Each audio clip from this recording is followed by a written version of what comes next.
ব্রাজিলের বিশ্বকাপ দলে 11 জনের জায়গা প্রস্তুত। নেইমার কি আছে এই দলে? এই নিয়ে যা বললেন ব্রাজিলের বর্তমান কোচ কার্লো আনচেলত্তি। তাই বিস্তারিত জানতে হলে ভিডিওটি না টেনে শেষ পর্যন্ত দেখুন।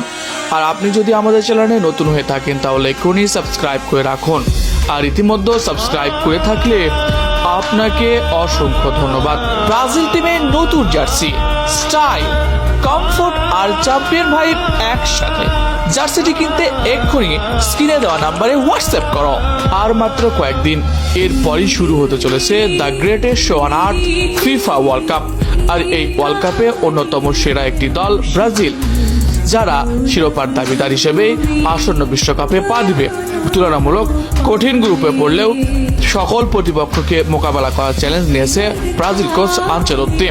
তবে বিপত্তিটা বেঁধেছে নেইমার জুনিয়রকে নিয়ে। ঘন ঘন ইনজুরি, মাঠের বাইরে থাকা আর সার্জারি করে ক্লান্ত নেইমার জুনিয়র বারবার ফিরে আসলেও তিনি হোঁচট খাচ্ছেন নিয়মিতভাবে। অন্যদিকে আনচেলত্তি জানিয়েছেন, ফিট খেলোয়াড় এবং পারফরমেন্সের সেরা যে থাকবে তারাই আসন্ন বিশ্বকাপের দলে জায়গা পাবে। ইতিমধ্যে 11 জন নাকি চূড়ান্ত হয়ে গেছে। এখন ভক্তদের মনে প্রশ্ন, এই স্কোয়াডে কি জায়গা পাবে নেইমার জুনিয়র? নেইমার জুনিয়র ব্রাজিলের হয়ে সর্বোচ্চ গোলদাতা, এছাড়া কিংবদন্তি। তার বিশ্বকাপ না থাকলেও তিনি ব্রাজিলের অন্যতম সেরা সম্মানের আসনে জায়গা পেয়েছেন। অন্যদিকে নেইমার সার্জারি করে এখনো মাঠে নামেনি। তাই ভক্তদের মনে প্রশ্ন, নেইমারের জায়গা কি হবে এই স্কোয়াডে?